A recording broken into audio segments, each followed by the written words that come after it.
복받은 나라 대한민국에 대해서 말씀을 나누고자 합니다. 한때 우리 기독교계에서 기독교 서적 중에서 가게 후르는 저주를 끊어야 산다라는 책이 베스트셀러가 된 적이 있었습니다. 자, 그러나 대를 위한 가난도 끊어야 가난을 유산으로 물려주지 않고 잘 살 수가 있습니다. 여러분 대에 가난을 끊을 수 있기 바랍니다. 자손 대에는 가난을 물려주지 않기를 바랍니다. 우리나라는 이 가난과 질병을 자자손손 반만 년 가까이 유산으로 물려주던 국가였습니다. 샤머니즘을 신앙으로 하는 나라를 이어왔지만 자손에게 물려준 것은 가난과 고통과 질병뿐이었습니다. 유교를 바탕으로 한 조선시대도 얼마나 가난했냐면 우리가 뭔가를 비교를 해야만 가난에 대한 비교가 가능하죠. 저 북한에 지금은 모르겠습니다만 한때 너무 가난해서 기근이 들어서 300만 명이 굶어 죽었다는 때가 있었죠. 김정일 시대인가 그때에 300만 명이 굶어 죽을 정도면 그거 얼마나 정말 힘들겠어요. 그래서 북한의 인구가 많지 않습니다. 우리나라 반 정도 되나요? 북한의 인구가 많지 않습니다. 그런데 우리나라 조선시대가 그랬다는 거예요. 조선시대가 먹을 것이 없어서 그렇게 굶어 죽는 사람이 많았대요. 굶어 죽는 사람이. 그러니까 여러분 우리나라가 조선시대까지도 굶어 죽는 사람이 엄청 많았던 그런 나라였다는 사실입니다. 자, 그러니 우리나라는 반만 년 동안 보릿고개를 힘겹게 넘어간 자는 사는 거죠. 보릿고개를 넘긴 자는 살고 그것을 넘기지 못한 자는 지치고 배고파서 굶어 죽게 되는 것입니다. 아시다시피 우리나라가 일제 36년 동안 식민지 삶을 살 때에도 보릿고개는 계속되었고 8.15 해방되어서도 보릿고개는 계속해서 그거를 극복한다는 게 쉬운 일이 아니었습니다. 자, 그러다가 보릿고개가 언제 없어졌는가를 생각해 봤더니 1970년대 한 중반 정도에 없어진 것 같아요. 제가 보릿고개 마지막 세대라고 말할 수 있어요. 지금 60대가 보릿고개 시대의 마지막 세대가 아닌가 생각되는데 1970년 중반 때쯤 이제 보릿고개가 없어졌다 생각 드는 것 같습니다. 그런데 이 보릿고개를 없앤 것은 우리나라가 기후가 좋아서 농사가 잘 돼서 그런 게 아니에요. 그냥 거저된 게 아니에요. 한 나라의 지도자. 그래서 여러분 나라의 지도자가 얼마나 중요하냐. 한 나라의 지도자를 제대로 세우면 가난한 나라가 부자 나라 될 수 있다는 거. 그리고 잘못 세우면 부자 나라가 가난한 나라 될 수 있다는 사실을 우리는 역사를 통해서 많이 알 수 있어요. 자, 저 북한에서 넘어오신 옛날에 고 정주영 회장님께서 현대를 일으키셨죠. 그분이 가출을 할 때 집에서 소를 훔쳐가지고 나오셨다 그래요. 소도둑 놈이시죠. 자, 소도둑이라고. 자, 집에서 소를 도둑질해서 여러분 아버지가 허락하지 않은 거는 도둑입니다. 이 아버지께 내 거고 내게 아버지 거고 그런 게 아니에요. 아버지 거를 허락 없이 가져 나오면 도둑이에요. 그런데 소를 도둑질해서 그걸 가지고 장사를 해서 일으켜가지고 지금은 현대가 세계적인 현대 됐잖아요. 자, 그러면 누구든지 다 소 훔쳐와서 사업하면 세계적인 기업 돼요? 안 돼요, 안 돼. 그런 사람이 있으면 데려와봐. 지금 어린도 없어요. 그 사람이니까 된 거예요. 그 사람의 긍정 마인드, 하면 할 수 있다는 마인드, 아무나 되는 게 아닙니다. 그건 기적입니다, 기적.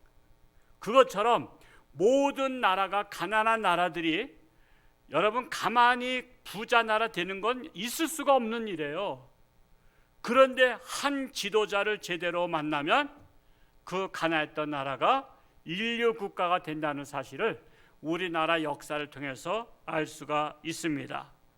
자, 그러면 보릿고개를 없애는 방법과 계속해서 보릿고개를 시대를 사는 방법은 무엇에서 차이가 있을까요? 세상 사람들은 세상 역사관으로 나라를 보지만 우리는 하나님의 역사관으로 세상을 봅니다. 왜? 세상 역사는 하나님께서 주관하시는 하나님의 역사입니다. 그래서 우리는 기독교 사관을 가지고 세상을 평가해야 바로 볼 수가 있다는 사실이에요. 일반인들은 기독교관을 가지고 세상을 바라보지 않아요. 그러니까 그들의 판단은 잘못된 판단이라고 말할 수 있어요. 저는 하나님의 종으로, 또한 옛날부터 선지자나 제사장이나 주의 종들은 하나님의 역사관으로, 즉 기독교 사관으로 세상을 바라봅니다. 그래서 기독교 사관 중심으로 오늘 말씀을 드리고자 합니다. 첫 번째로는 우리 같은 단일 민족이면서 저 북한은 아직까지도 보릿고개가 있죠. 보릿고개가 있는 이유가 무엇일까를 생각해 봐야 됩니다. 제가 얼마 전에 유튜브 동영상 보니까 그 몰래 찍어서 세계로 이제 유출이 된 거예요. 아직도 북한에는 소달구지, 마차에 사람이 앉아서 이랴 하면서 끌고 가는 비포장도로 나오는 것이 봤어요. 그걸 보면서 내가 언제 소달구지 마차에 탔었지 했더니 60년대 탔다고. 60년대 소달구지를 탔는데 지금 50년이 지난 지금도 북한에는 소달구지를 타고 농촌에서 다니고 있어. 그러면 북한은 우리랑 같은 단일 민족임에도 불구하고 지금 정지되어 있는 거 아닙니까? 여러분, 원래 해방되고 나서는 우리나라가 남한에는 기업이 없었어요. 일본에서 어디 쪽에다가 공장을 많이 세웠냐면 저 북한 쪽에. 남한 쪽에는 이 논이 많으니까 곡식을 만들어서 쌀을 가져가야 돼요, 일본으로. 그래서 남한 땅에는 공장을 설치 안 하고 저 북한 땅에다 공장들을 많이 설치했고 전기도 신의주에다 전기를 해서 남한까지 다 연결됐던 거 아니에요.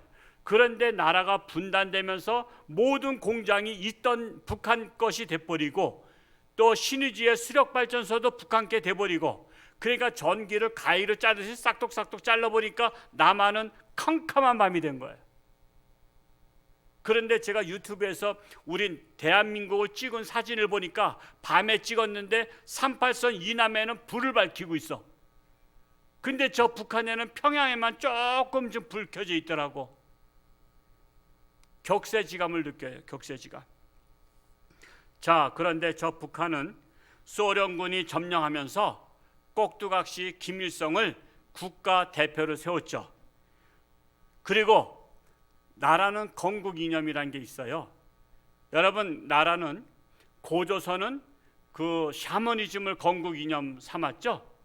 그리고 고려는 불교를 건국 이념 삼았고 조선은 유교를 건국 이념 삼았잖아요.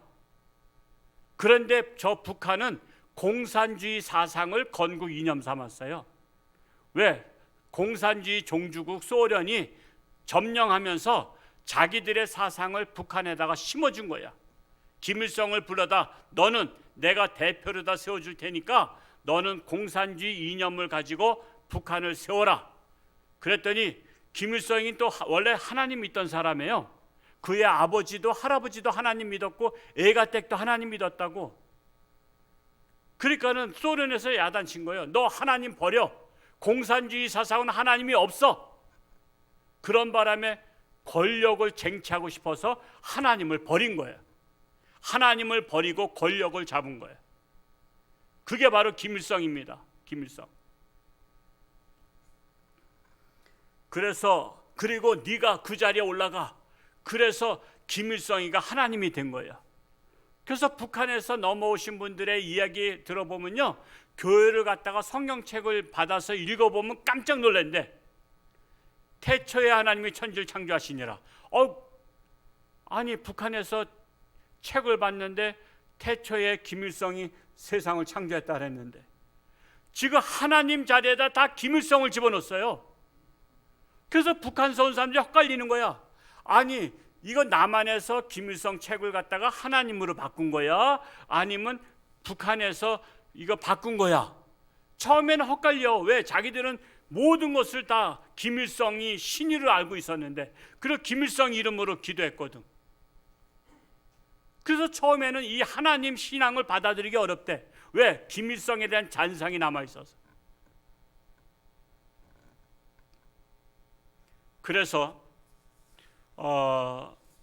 이 공산주의는 똑같이 잘 사는 세상, 그거 말은 좋잖아요. 똑같이 잘 살면 얼마나 좋겠어요. 근데 똑같이 잘 살 수 있는 세상을 만들기 위해서는 부자의 것을 빼앗아서 가난한 자한테 나눠줘야 된다. 그래서 부자의 것을 빼앗은 거예요.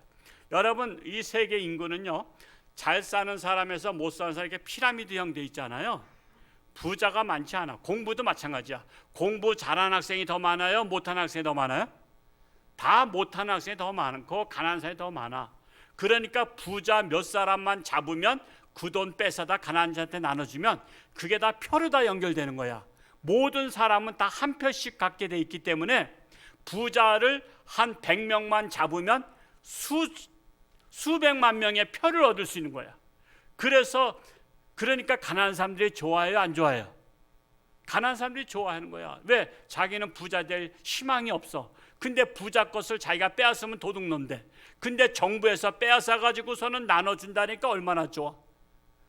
그래서 김일성을 열광했던 거예요. 공산주의는 똑같이 잘 사는 세상이다. 그래서 부자들 거 그냥 그 대장 농업하는 사람들, 그런 대지주들의 것을 다 빼앗아다 그냥 가난한 사람들 나눠주니까 그냥 김일성 열광했던 거예요. 열광.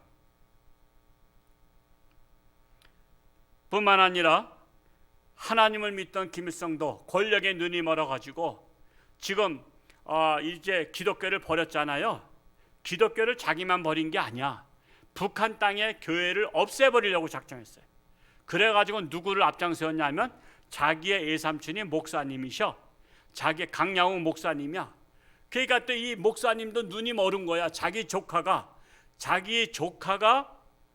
지금 북한의 대표가 되니까, 한마디로 왕이 되니까, 내가 조카를 위해서 내가 앞장서야 되겠다. 그래서 외삼촌 기독교 목사님들 잘 아시잖아요. 목사님들을 다 제 편을 만들어 주세요.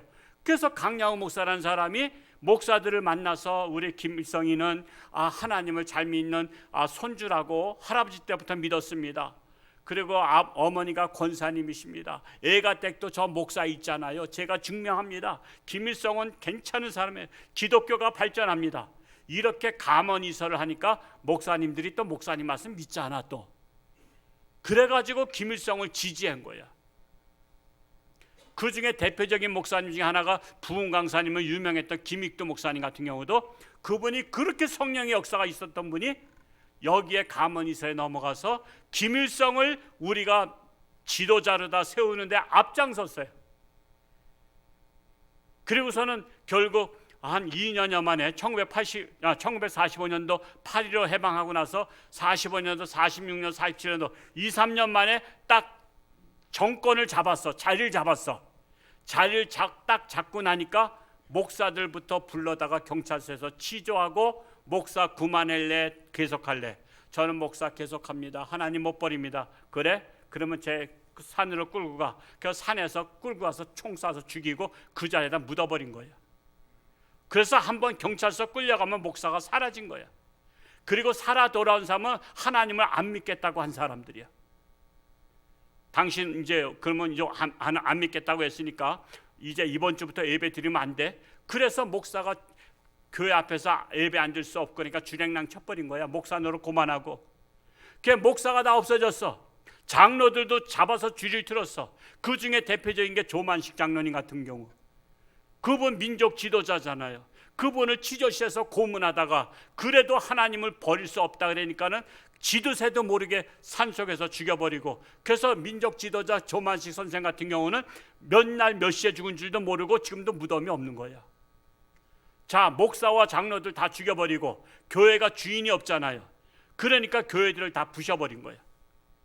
그리고 주일날 교회 못 가게 하기 위해서 주일날도 무슨 노동, 천리마 운동이다, 뭐 새벽별보기 운동이다 해서 주일날도 다 일터로 나오라는 바람에 일터 안 나오면 먹을 것도 안 주니까 결국 다 교회가 문 닫게 된 거예요.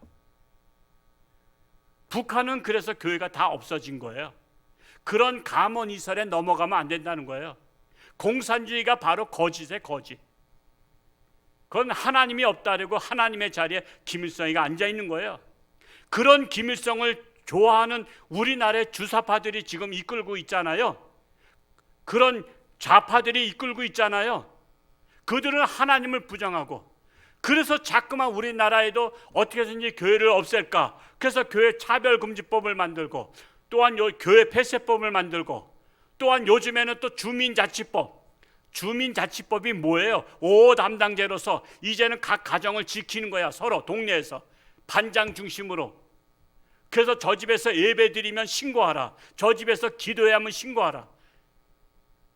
이런 법을 만들어서 지금 교회 말살 정책을 쓰려고 하는 이런 이때에 공산주의를 추종했던 북한은 지금도 보릿고개를 넘기지 못하고 있는 거예요.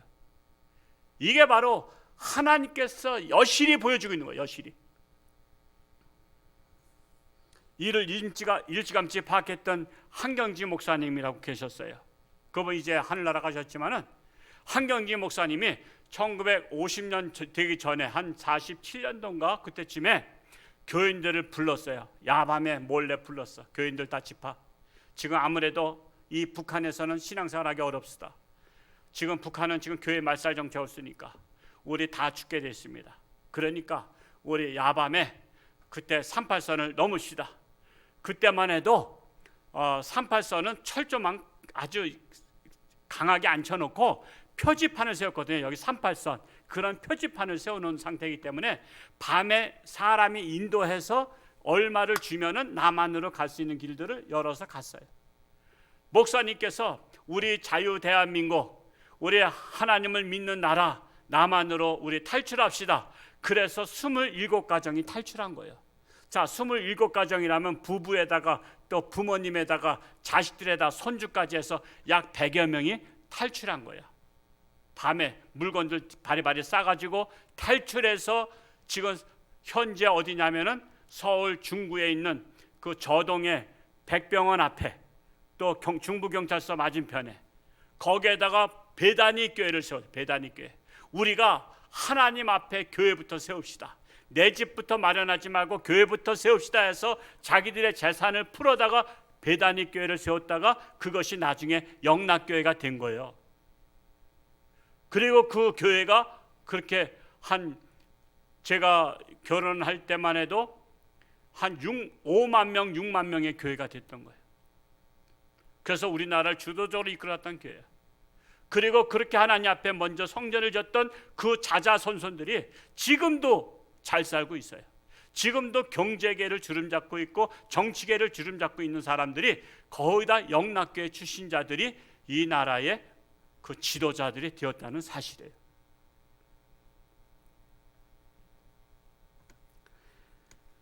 북한은 저주받은 땅이 됐어요. 신명기 28장 15절에서 16절, 오늘 읽지 않았지만 이 말씀을 꼭 읽어봐야 돼요.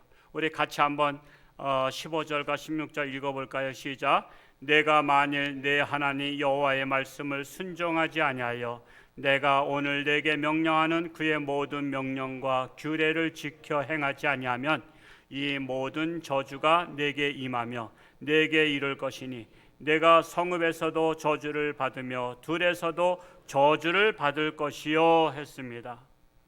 이렇게 저주를 받는다는 예언의 말씀이 북한에는 그대로 이어진 거예요. 그래서 지금도 찢어지게 가난한 거예요. 찢어지게. 북한은 지금도 저주받은 나라로 보릿고개가 이어지고 있다는 사실입니다. 그러면 두 번째로 남한은 어떠냐? 남한은 기독교 신앙을 바탕으로 대한민국 정부를 수립했다는 사실입니다. 자, 그래서 공산주의자들이나 좌파들은 대한민국의 건국을 부정하는 거예요. 지금도 대한민국 건국 부정하죠? 그래서 건국 기념일날 행사도 안 해. 대한민국은 있어서는 안 될 나라라는 거야. 태어나서는 안 될 나라라는 거야. 저 북한이 정통성이 있다는 거야. 이런 사람들이 우리 남한에도 얼마나 많은지 몰라요.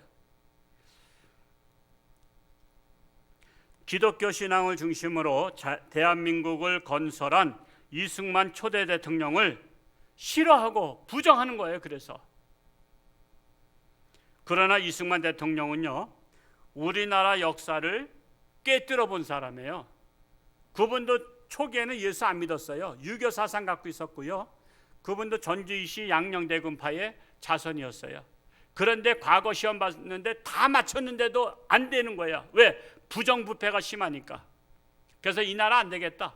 이렇게 부정부패는 희망이 없다 해서 혁명을 일으켜서 혁명. 쿠데타 일으켰는데 누가 밀고 하는 바람에 다 잡혀 들어가서 다른 사람들은 다 죽여버렸어요. 고문 다 당하고.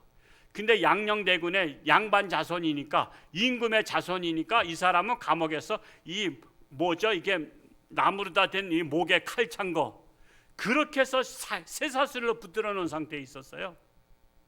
그래서 선교사님이 면회 간 거야. 선교사님이 면회 가서 그 안에서 할 일도 없는데 성경책이나 보라고 해서 그때 우리나라 번역한 게 아직 없었고 중국 성경책을 하나 집어넣어줬어요. 근데 그걸 자기가 보나 자기 붙들려서 쇠사슬로 다 묶여 있는데 옆에 있던 제수들이 그 앞에다가 이게 그 나무 판자 위에다 올려놔주고서는 한 장 한 장 넘겨줘서 눈으로 보는 거야.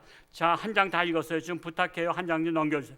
이러면서 옆에 사람들이 넘겨주면서 성경책을 읽다가 성령의 불을 받은 거야. 성령의 불을 받으면서 하나님이 진짜잖아, 하나님이.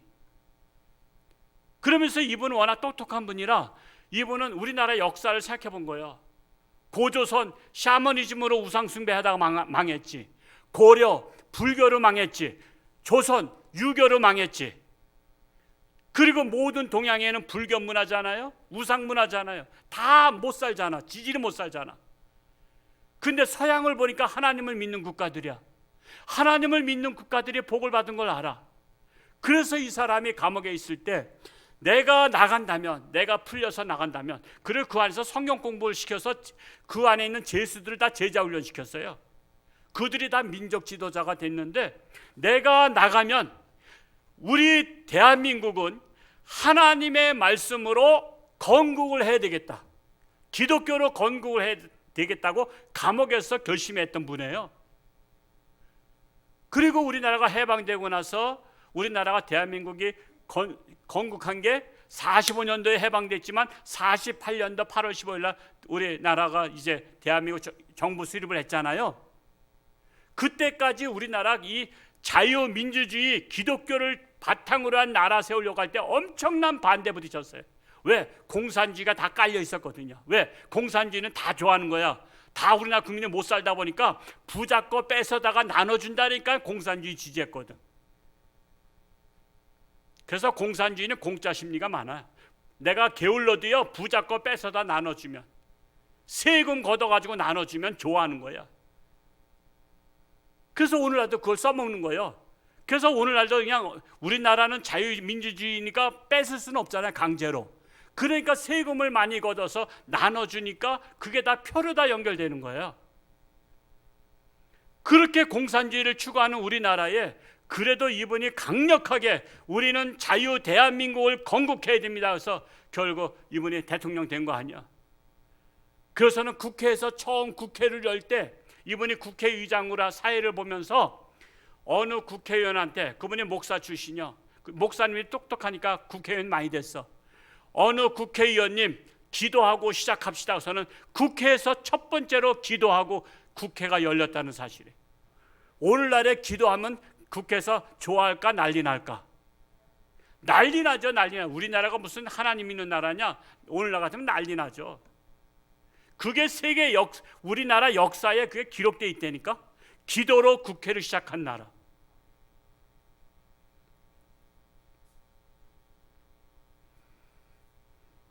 이승만 대통령은 하나님의 말씀, 약속의 말씀을 믿은 사람이에요. 하나님의 약속이 어디에 있어요? 바로 오늘 말씀에 있는 거 아닙니까?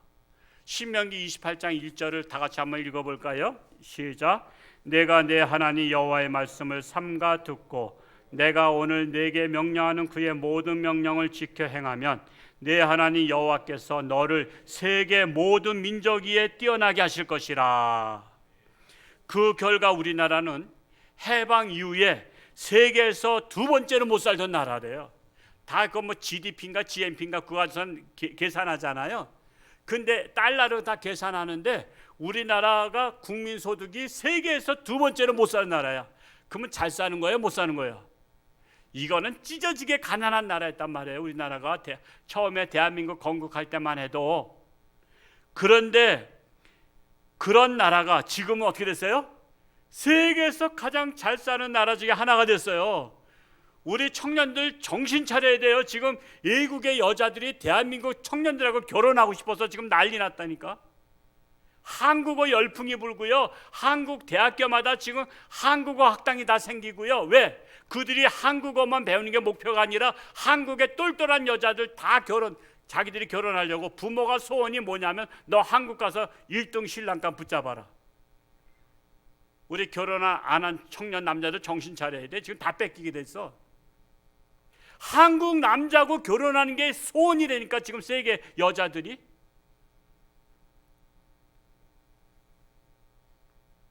지금 한국은요 자동차 세계 4대 강국이에요. 자동차 4대 강국이고요. 조선은 뭐예요? 배 만드는 거. 조선은 세계 1등이에요. 우리 세계에 떠다니는 배 중에 43%가 우리나라에서 만든 거예요. 그러면 거의 다 우리나라에서 만든 거랑 마찬가지야. 반 가까이 우리나라에서 만들었다니까. 반도체는 1등이야. 북한보다 우리가 45배 잘 살아. 휴대폰, 냉장고, TV, 세탁기 다 한국산을 원해. 외국의 백화점 가보세요. 문 앞에 삼성, 문 앞에 다 우리 한국산이 다 있어. 옛날에는 소니가 앞에 있었어. 소니가. 일제 소니가 맨 앞에 있었고 삼성은 저 뒷구석에 있었어. 뒷방 신세했어.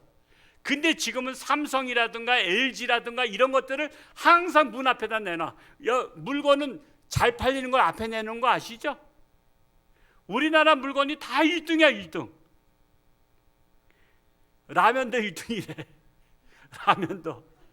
아유 저 학교 다닐 때, 저 초등학교 때 라면도 못 먹었어. 중학교 때 잘 사는 집에 놀러 갔더니 라면 끓여주더라고. 이 라면 특별 메뉴라고. 제가 중학교 때 라면을 먹으면서 야, 친구 잘 만났다. 내가 친구 잘 만나서 라면을 먹어봤다니까. 지금 라면 먹어요, 안 먹어요? 지금 몸에 해롭다고 라면 먹지도 않아. 지금 몸에 해로워서 안 먹지 그게 뭐 비싸서 안 먹는 게 아니야. 라면도 1등국이야. 우리나라 라면이 최고야. 세계 1등 상품이 무려 162개나 된대요. 시간 관계상 일일이 나열할 수 없습니다. 우리나라가 어쩌다 이렇게 잘 사는 나라가 됐어요? 기독교 역사관을 가지고 나라를 건국해서 그런 거예요. 2절에서 6절 말씀, 신명기 28장 2절에서 6절 길지만 같이 읽어볼까요? 시작.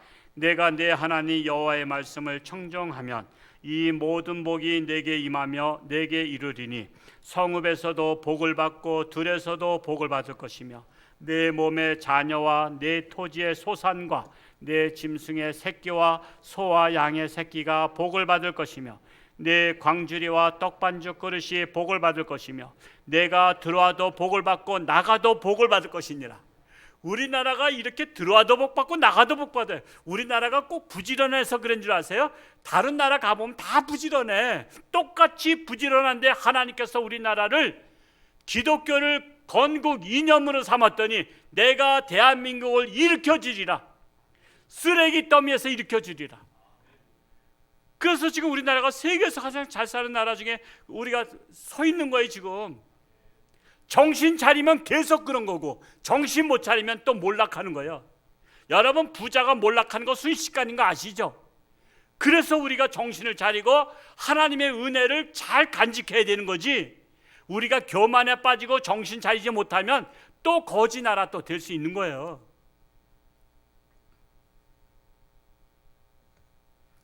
우리나라는 이 말씀을 믿는 지도자가 세운 나라예요.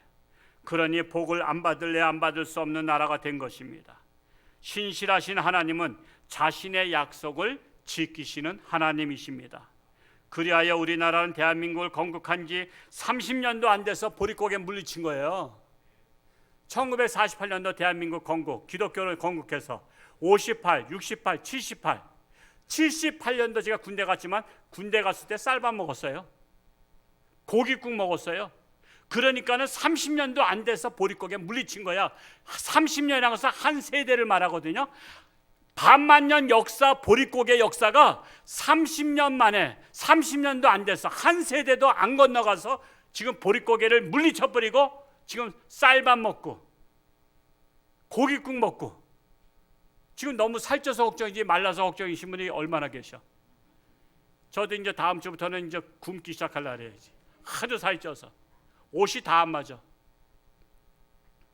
우린 지금 살쪄 걱정이지 살 빠져서 걱정해? 지금 우리가 이렇게 됐다고. 이게 내가 잘나고 내가 부지런해서 된 게 아니라 하나님께서 우리나라의 민족 지도자들을 세워주시고 하나님을 섬긴 자들 세워주시고 우리나라를 일으켜 주셨다는 사실이에요. 그런데 북한은 아직도 보릿고개를 넘지 못하고 지금도 굶어 죽고 있잖아요. 그러면 마지막으로 우리가 맥추감사주의를 맞이해서 우리는 보릿고개를 정복한 기념일로 삼아야 되는 거예요. 이제는 보리농사 지어서 수확한 것에 감사하는 것이 아니라 보리농사 짓지 않고도 잘 먹고 잘 사는 것이 더욱 감사하지 않아요? 보리농사 꼭 져야지 감사할 거예요?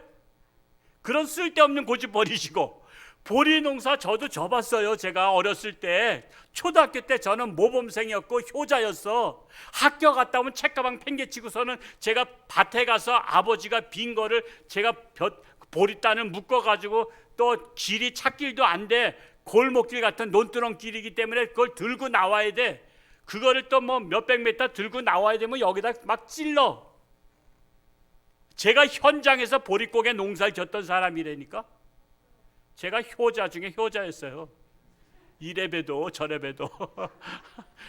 내가 그래서 보리 농사가 얼마나 힘든 줄 알아. 그런데 보리 농사를 안 짓고도 우리가 잘 먹고 잘 사니까 더 감사하지. 굳이 다시 옛날로 돌아가서 보리 농사 짓고 나서 보리쌀 바쳐야 우리가 감사하겠냐 말이요. 그거 안 하고도 잘 먹고 잘 사는 게 더 감사하지. 그래서 이제는 맥추감사주의를 보릿고개를 넘긴 기념주일로 우리가 감사해야 된다는 사실이에요. 그러므로 우리는 하나님을 믿고 건국한 대한민국을 길이길이 보존하려면 하나님 말씀의 중심의 나라가 되어야 할 뿐만 아니라 복받은 대한민국을 부정하는 세력들을 강력히 물리쳐야 되는 거예요. 우리는 물리쳐야 되는 거예요. 사탄아 물러가라. 우리가 이렇게 복받은 것이 네가 잘나서냐? 하나님께서 복을 쏟아부어 주지 않으면 우리나라 잘 살 수 없는 나라야. 너 때문에 잘 사는 게 아니야. 하나님이 복 주셔서 잘 사는 거야. 우리는 공산주의를 잘 살 수 없어. 공산주의 나라 다 찢어지게 가난하잖아요. 우리는 자유 대한민국, 우리는 하나님 중심의 나라가 되어야 하는 거예요. 그래서 우리의 복받은 대한민국을 만들어주신 하나님께 영광 박수 한번 칩시다. 할렐루야. 하나님께 영광. 기도하겠습니다. 하나님 아버지 감사합니다. 이제는 보리농사 짓지 않고도 이렇게 잘 먹고 잘 사는 나라, 세계 1등하는 국가를 세워주심을 감사합니다. 이것이 내가 잘난 것이 아닙니다. 대한민국 사람이 잘나서가 아닙니다. 반만년 5천년 역사 동안 보릿고개를 못 넘겼었지만 이렇게 하나님의 말씀 중심으로 대한민국을 건국했기 때문에 하나님께서 복에 복을 더해서 이렇게 쏟아 부어 주셨습니다. 이제는 거지 나라가 도와주는 나라가 되었습니다. 우리는 이것을 음해하려는 세력들을 강력히 물리치고 우리는 길이길이 하나님의 나라가 이어갈 수 있도록 늘 감사하며 정신을 차려야 될 것입니다. 우리 대한민국 하나님께서 복 주신 것을 우리는 불행하게도 차버리는 자가 없게 하시고 우리는 길이길이 후손들한테 이 하나님의 복을 유산으로 물려주는 우리 모두가 되게 하여 주옵소서. 예수님의 이름으로 감사하며 기도하옵나이다. 아멘.